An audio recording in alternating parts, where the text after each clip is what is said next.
Hello everybody and welcome to the second half of the Tom Collins episodes on the Jack the Lad podcast. Welcome back, Tom. Hello, mate. Thanks very much for indulging me for that amount of time.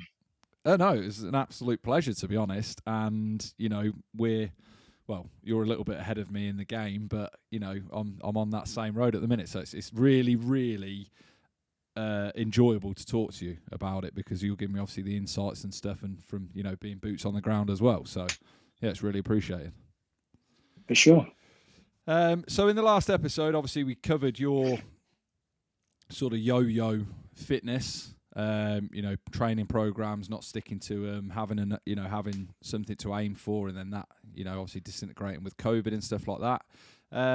And obviously what you get up to now. Sorry, there's a fly in the room. Just trying to backhand my mic. And obviously we finished the last episode with your sort of your yo-yoing. So do you want to continue? Sure. Yeah, I think so. Like I was saying, 2021 was a hugely powerful year. I moved jobs halfway in 2021. Yeah. Or was it 22? Either way, it was a hugely powerful year for me. I found, I don't know, it sounded a bit contrived, but I found the journey of self-investment. I just found how important it was to invest in yourself, to be the best possible version of you for everyone else. I'll be totally open. I've seen a number of therapists over the years talking about predominantly anxiety, and essentially the last therapist I saw, she was absolutely brilliant, and we came up with three ways or three phrases that describe me, and that is a hypersensitive, overthinking people pleaser. And so I've gone my entire career getting really upset with confrontation, which is a bit odd for an army officer. I can do it, if I have a good point, if I think that I have a just and point and I'm right, then I can be confrontational if that's what the situation requires. But then it takes me a while to take stock after that's happened. Yeah. And I really have to go over the events. I have to go through a thought process and just to understand how that confrontation's made me feel, and actually think of it as a bit of a superpower, right? Because it means that I don't go rushing head on in to find an argument with someone. I always try to see it from someone else's point of view. Being hypersensitive or very sensitive allows me to demonstrate and really just be very empathetic towards another human. And I think I've seen that as a superpower. Unfortunately, it means that when you are constantly thinking about the effect on other people, you say yes to everything. Yes, I'll do that for you. Yes, I'll go to this. Yes, I'll do that. And actually, I found that it wasn't necessarily doing me any good because I wasn't allowing myself time to do the things that I wanted to do. And so I'm one of those people who actually think that lockdown was a really positive thing in my life, because for the first time I didn't get a choice. I had to sit with myself. I had to invest in myself. I started doing that, working out every day, and went through a journey that essentially led me to becoming a better person for me, which allowed me to be a better person for other people. Getting up first thing in the morning, and if Harrison gets up early, well, it's still a non-negotiable. I still finish my session because I know that as soon as I finish that session, I can then invest my time better in him, rather than if he was to come downstairs early and I quickly jump off the bike because I want to wrap my arm around him and wrestle and get breakfast. And whilst it might be enjoyable in the moment, the rest of my day is spent thinking, oh God, I didn't finish my workout. Because that's now how my mind has been conditioned. So I think that through that journey of self-investment, it was just really powerful. And it's one of the things that I talk about with my coaching clients. And that is, don't, put everyone else first for the first time in your life. Maybe put you first. Because inadvertently, by putting yourself first, you are putting other people first. You are making yourself the best possible version for everyone else around you. And that goes for your kids, for your partner, for your family, friends, whoever it is, work, just do that. And so after sort of 2021 finished and I got to my 365 days, I didn't know whether or not 22 was going to be a do something every day sort of year. But I slowly found that actually there was no pressure to do something every day. I just pretty much started off that way. And I always wondered how I would feel the first day that I missed. And it happened quite soon on. I could look it up on Strava. I don't know when it happened, but it happened quite soon on. And I was totally cool with it. I was totally fine because I knew that I'd already set in motion the habits. I didn't need to do something every day because I just know I was going to get after it the next day. And actually, a nice rest, a day out with Harry or whatever would have been pretty strong. And so what 2021 did is solidify that healthy lifestyle habits rather than any sort of rigid mindset. It was just a general feeling of self-investment, which for me was just so powerful. Yeah, definitely. I mean, I have had a bit of that myself. Like, I wanted to. I've made sure that I've worked out every day that I could. If I've had to, get back. If I've had like a long day at work, get caught in traffic, whatever, and then I've got to have the kids, then I'll try and do something afterwards. Or if I've got them then overnight, we've got this little thing now actually, which I only come up with a couple of weeks ago. That whenever the kids want, they can ask me to do press ups basically. And we'll do it. Nice. Sometimes the lad will come up with he'll be like, "Oh, can you do 14? Do 14 press ups, Dad?" And we work it up. It's about anything up to 20 press ups. I'll do in one sitting, and then obviously as I get fitter and better at them, we'll steadily increase that up and then thing. But he can then sit on your back. Yeah. Well, he does that now. He'll lay on me, trying to do it, and I'll be like, "Okay, we'll cut it down to 7, not 14, or whatever it is. We'll do half if I've got you on me." But yeah, and I'll make it a bit of a joke with him, and he did his first 5 yesterday, which he was super chuffed with. Yeah, and I was lenient. Let's say the bum was coming up a little bit after the shoulders, but that was only for the last 2. No rep. No reps. Yeah. On. Do it again. Inside, I was like, "You've done 3, but we'll give you 5." but yeah. So it's the same with us. Like it, like you said, it's part of the day now, and for me, it's just a part of my life. And my dad will message me, "Oh, you've been gym today," or what you doing at the gym today, or what? Do you know what I mean? And it's just within the conversation with anyone that's close to me, really. So looking forward then, obviously with your military career coming to an end at the end of this year, what are you sort of looking, what are you looking to do, and why did you come up with why are you doing that? And then I haven't forgot about obviously physique competitions. In fact, let's do the physiques. Let's go in timeline order. To be honest, they're largely they're massively intertwined, right? Massively intertwined. So it was April last year. When my dad, having retired from the military, retired out to Austria, and he snowboards. He's a snowboard instructor, totally rad dude. And I took Harrison out there to see him. And as I sort of briefly touched on, life before the army saw me go and do my ski instructor qualification out in New Zealand. Part of that was a module on how to teach kids. So perfect marriage there of my dad living in a ski resort and me having a ski instructor qualification means that I take Harry out there whenever I can. And in the lead up to it, I started seeing an old corporal of mine who was on, Wayne Barker is his name. He's on Instagram and he's just getting more and more shredded and he's getting muscular. Now he was a PTI. I was a young troop commander out in Germany. He was a PTI. He was always fit, always, relatively jacked. But I started seeing, and he was just getting leaner and leaner. And I was like, what is going on? So I texted him. I said, hello, mate. Like, it's been a while. Seen you on Instagram. What's going on? And he was like, I've decided to enter the world of bodybuilding. And I was like, what? What? Pouncing around on stage in tiny little budgie smugglers? Why on earth would you do that?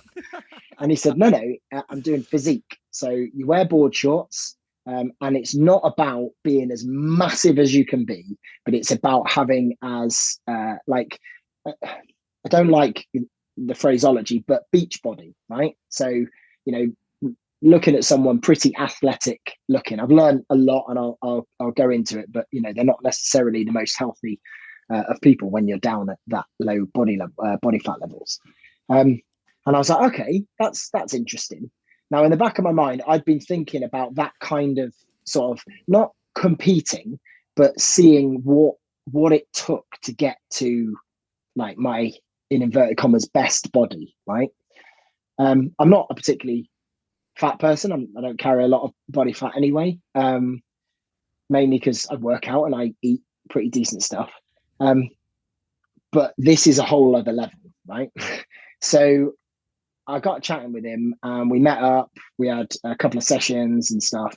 And then I said, look, what would I have to do if I fancied giving this a go? And he's like, well, I'll put you in touch with my coach and we'll take it, if you fancy it, we'll take it from there. So he put me in touch with his coach, another ex-serviceman. And I basically said, I'm up for a bit of this. There's a first timers competition in the July. And this was April time. There's a first timers competition in July. I want to give that a go. And he's like, no worries. I said, I've got a holiday planned with my son. When I come back, let's hit it. So I went out to Austria, filled out all of my onboarding stuff, talked about diet, nutrition, what do you want to get out of it, blah, blah, blah. And when I got back, my program was ready. And it was 5 days training a week. And he asked me, with nutrition, do you know what you're doing? Or like, do you want me to just give you calories and macros, like breakdown of carbohydrates, fats, and protein? Or do you want me to, just tell you what to eat? And I said, that one. Don't leave anything to chance. Tell me exactly what you want me to eat every single day, and that's what I will do. No worries. And that was it. I was off. I just started. Didn't know what I was doing. Just started.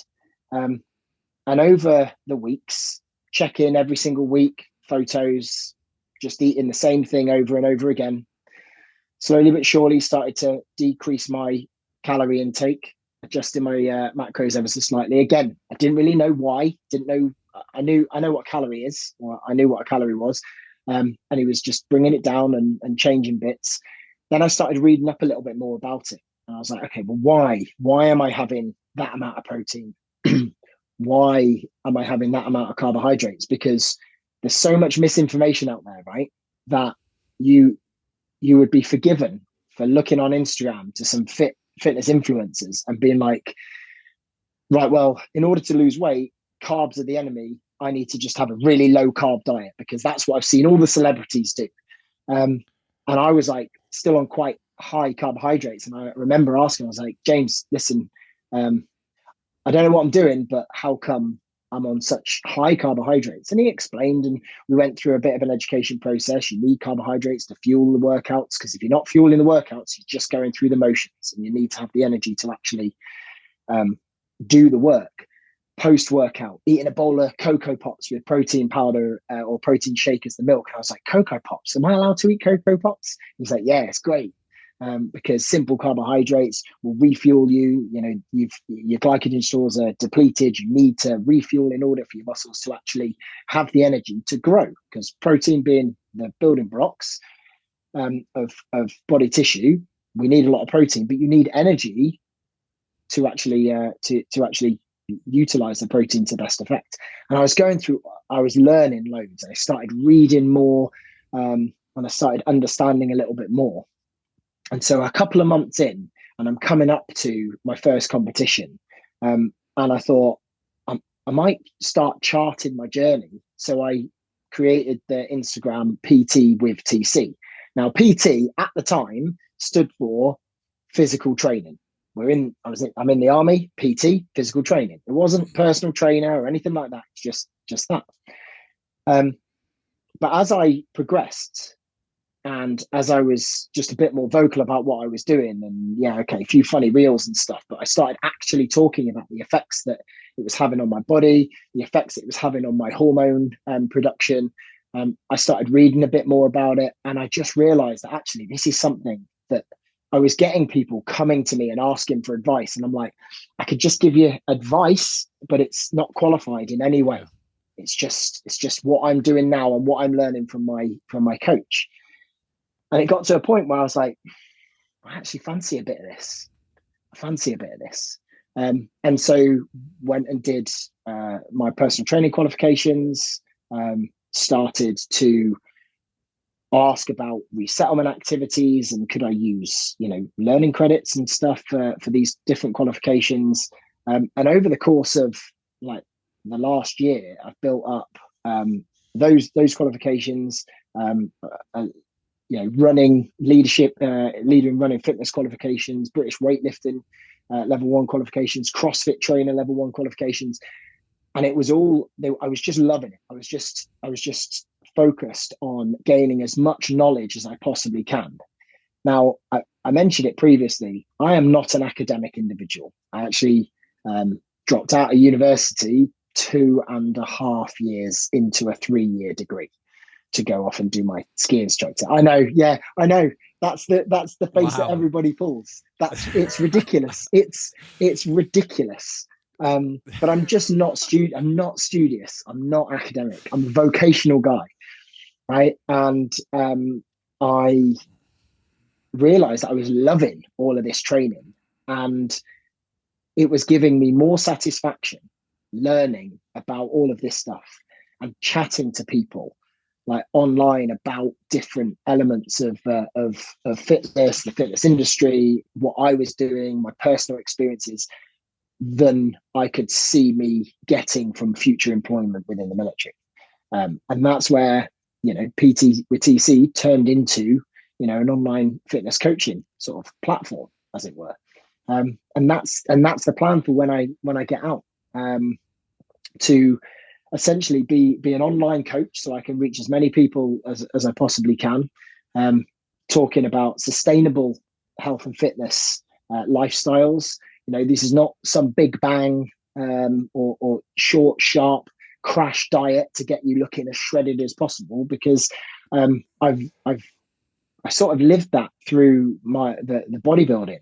And no doubt, it was a really powerful time, because I tell you now, like the discipline it takes, whether you think that someone is natural or natty, or you think that someone is enhanced with some steroids and such, no matter what, the discipline it takes to just eat just that chicken, just those vegetables, and just that rice or just that bagel thin, to not have a glug of oil, to not have that crisp that is on the table, to not have a little extra cereal, to weigh everything out and go to the gym, essentially depleted, and your energy is depleted. Not to mention the impact that it's had on your hormones, like the discipline and dedication that it takes to actually go through that. For me personally, was only sustainable for a certain time, and I got to the end of the season. I came away with for my first year, I was just unbelievably happy. I got a 4th in my first competition. That was in July. I got a 2nd place, and then I got a 5th at an international competition at the end of the year. Like I never in a million years did I think I was going to do well in this thing. It was just to see. It was just to see. I've done other things. I've done CrossFit. I've done ultra marathons. I've done Ironman. It was what else can I do? And this was a discipline of the fitness world. And people will say that it's not fitness. It's it's another discipline that I wanted to see. I wanted to see if I could push my mind. When at 6 o'clock in the morning, you're dragging yourself to the gym. The day before, you've had 1,300 calories, which is not a lot. You are absolutely depleted. Can I drag myself? Can I really go and put everything that I learned about myself in 2021? Can I actually go and put that into practice? Can I live the thing that I spoke about so openly, about habits and about how this was just a part of my life? Could I actually do that and put it into a focused pursuit and get an output? And I did, and I was the most surprised out of everyone, but I did. And whether I do it again, I don't know. I don't know, but I'm very happy that I did it for those months. Yeah, you're talking about obviously the discipline it takes, and you know how hard it is to drag yourself into the gym on 1,300 calories. Was that one of the hardest things that you've done? Yeah, hands down, hands down. So when you're and it's not physically hard. You know, if I think about training for an ultramarathon, so like 100K race to the stones, and I'm running 5 or 6 days a week. Some of those runs, because they're recovery runs, are maybe only 5, 7K. Some of those runs are 30, 40 miles. But it's one activity that you start to really enjoy. And you're eating loads and loads of food. So your energy levels are up. And so getting out of the door when you're going out on a long run or whatever is never the problem. It's the maintaining it. It's when you get, 30 kilometers into a 60-kilometer run and you're fueling and you're eating and you're drinking and stuff. And you're like, oh, I'm just tired. But you're out. So you just keep going and you just keep doing it. With the bodybuilding and being on low calories, particularly as you're coming up to the peak weeks, the week of the competition, and your calories are dropped because you're trying to get those last tiny bits of fat from you, and you are massively energy depleted. Your body is like a furnace, right? It needs fuel. It needs fuel, and the energy that we burn calories is just a unit of energy. And that's why when we put food in, each one of those represents a certain number of units of energy. And if your body is I know from experiment, but also mathematical equations, that my body sits at about 2,400 calories. That's my daily consumption of energy. That's what my body will use. And when you've dropped that to, I was in a deficit from the word go, from April when I started all the way through till October when I finished. I was in a deficit every single day. And so when you don't have that food coming into your body, you have to go elsewhere. Your body has to find somewhere else to use it, and it uses stored fats like a battery. But when you are at very low levels of body fat, there's nowhere to get it from. And so your body starts to just shut down. It shuts down hormone production. And so, not to be base, but your sex drive, non-existent, absolutely non-existent. It's not that you don't want to think about sex, or you're like, oh, I don't have the energy, or the classic, I'm a bit tired. You literally, it doesn't enter your mind. Right? As a straight man, and you see a gorgeous woman on the TV, thoughts go through your head. None of those thoughts happen. Nothing, literally nothing. And I might have to try this. Sorry? I might have to try this then. Honestly, it's very strange. You don't even think about it. But your mood regulation, because of that lack of hormone production, your mood regulation is also very difficult. Your energy levels, your hormone regulation, your body just starts going into like just survival mode. But in your mind, I've got to get up. I've got to go and train. I've got push day today. I've got leg day today. And you'll get into the gym and you've got a can of Monster Zero because there's very few calories in there and you can have that as part, but it gives stimulants. So you're running on stimulants and coffee and you're like, oh my God, I've got to get this done. And then a strange thing happens. And it did often, that the dragging yourself to the gym was super hard. But once you're in there, and you're half an hour into your hour and a half session, maybe 2 hours, you start to warm up a bit, you start to get going, and then it's over. But what makes it difficult is you can't remember that, you can't maintain that. So you can't think the next day, I don't want to go to the gym, but yesterday I didn't want to go to the gym, and about half an hour I felt amazing. That doesn't even register. And so whilst I would say physically the hardest thing that I've done would be like the ultra marathons and Ironman and stuff like that, mentally, just getting yourself to a place where you can go and get into that gym when you don't want to, but not when you don't want to. Everyone doesn't want to, but when you really, really don't want to, and you don't have the energy, and you're lightheaded, and you're walking around as if you don't know what day it is. Sometimes, genuinely, those are the realisms of it. There's that side, but there's also the side of turning down that biscuit at work. Just that one biscuit. It's a chocolate digestive. It's going to be 80 calories. And you're like, 80 calories as a proportion of a 16 or 1800 calorie day, you could think, it's nothing, easy, no worries. But the accumulative effects of that over time has a much more disproportionate, significant impact when you are trying to dramatically shred and lose your weight. And that, again, that is just so difficult. Like now with high rocks training, I know my calorie intake is probably about 3,400 a day because of the training I'm fitting in.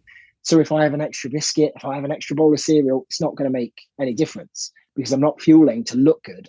I'm fueling to perform well. So I'd say definitely mindset wise, it was the most powerful thing I've done, but definitely the hardest.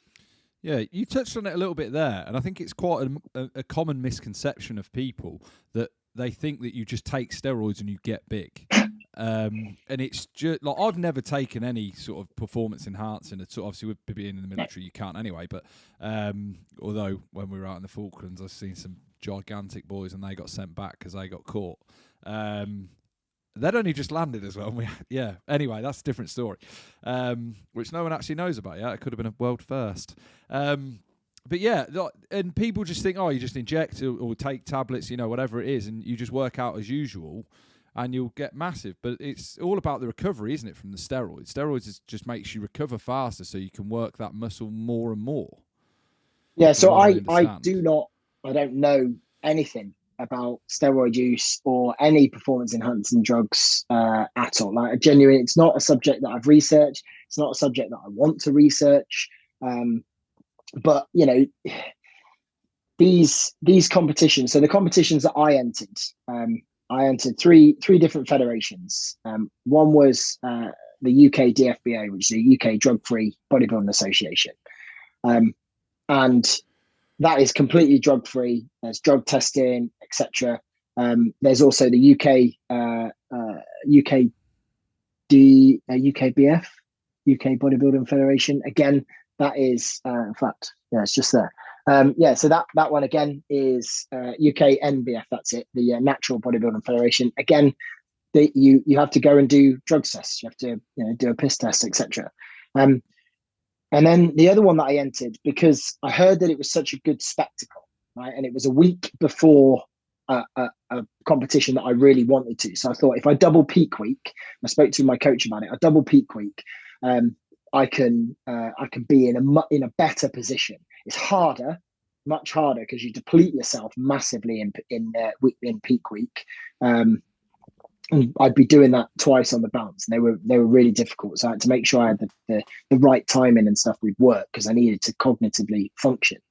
That was the PCA. Now the PCA is what's called untested. So you're not going to get drugs tested for anything. So do what you like. And when I stepped onto the stage, and then I'm pulling my pose, and I'm looking left and right at me, and in the warm-up area, I'm like, yeah, I look very, very small, very small, compared to these guys. And I didn't come anywhere. I didn't place, didn't do anything. But that was expected, right? That wasn't what the competition was for. But when you get your coach in the audience and he's taking pictures and he's like, irrespective of how big you are, because that is one of the judging criteria, your conditioning was as good, if not better, than most of the people on the stage. That fills you with a lot of confidence. Lo and behold, the very next week, I went to a different competition, and that's where I got my second place. Not because a lot of these people have, like, who are competing have been doing it for quite a while. Like, they've been going to the gym, they've been getting strong, they've been weightlifting for a while, and to put on muscle takes an extraordinary amount of time, effort, energy. It just takes time. Training consistently every single week takes time. I don't think in the time that I was doing it from April until October, I didn't put on a great deal of size, because it's impossible, because I was living in a calorie deficit. Yeah. So my body didn't have the energy to grow. All I did was just shred the body fat away.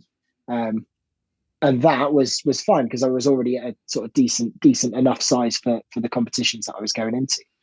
But yeah, when you step on stage with people who may or may not have been using performance enhancing drugs, and you are absolutely tiny, it's a humbling experience. Yeah, it's the same for me. It's something that's never interested me at all. Doing that, I've usually been aimed towards sort of athletic thing, because I played a lot of football in my time. I was, especially when I was in the army, I was playing in all the teams, and yeah. So mine's always been, whenever I've been going to the gym, it's always been to stay an athletic body, not to be like just fucking ripped and massive. But this has been absolutely fantastic, Tom. Thank you very much for coming on the podcast. I ask every guest this, and this is probably going to be very personal to me with what you say, but have you got any advice for anyone that is looking to get into the gym, that's in the gym? Any words of wisdom from an old man like yourself? Just keep doing it. Like, so consistency is key. No matter what you're doing, consistency is key. If you want to mix up your training modalities, fine, but just keep going. If you want to focus on a particular discipline or a particular sport, fine, but just keep going. That you will only get results from just doing the work. And the more often you can do that work, the better. You, of course, need to give yourself recovery time. But if you ever get asked, whether it be a run, whether it be gym or cycle or swim or whatever your pursuit is, if you ever get asked, do you really need to go to the gym? Like, can't you just miss one day? The answer is no, I cannot miss one day, because if I miss one day, it's easier to miss 2 days. And if I miss 2 days, easier to miss 3. There's a fantastic book out there by a guy called James Clear called Atomic Habits. And the bit in that book that he talks about consistency, it's all about habit forming, but the bit he talks about consistency, he just says the phrase, never miss twice. Just don't miss twice. Everyone can mess up, whether it be through your nutrition, your workout schedule, whatever it is. Everyone messes up. Life gets in the way, but just don't miss twice. If you miss the gym once, go the next day. If you don't get your cycle in, go the next day. And that's it. Consistency is key in whatever you do. Yeah, brilliant. Well, like I said before, thank you very much for coming on the podcast today, Tom. Do you want to give everyone your socials and whatnot? Yeah, sure. I Anything really, else you want to promote? Firstly, I really appreciate the time, having me on and talking. This has been a great chat, a little bit of cathartic conversation in there as well. So I really appreciate it. If you want to find me on Instagram or indeed on Facebook, but Instagram is probably your easiest. Just put in PT with TC, and that's my online coaching profile. Yeah. Well, thank you very much again, and thank you everybody for listening. Cheers. Cheers, mate.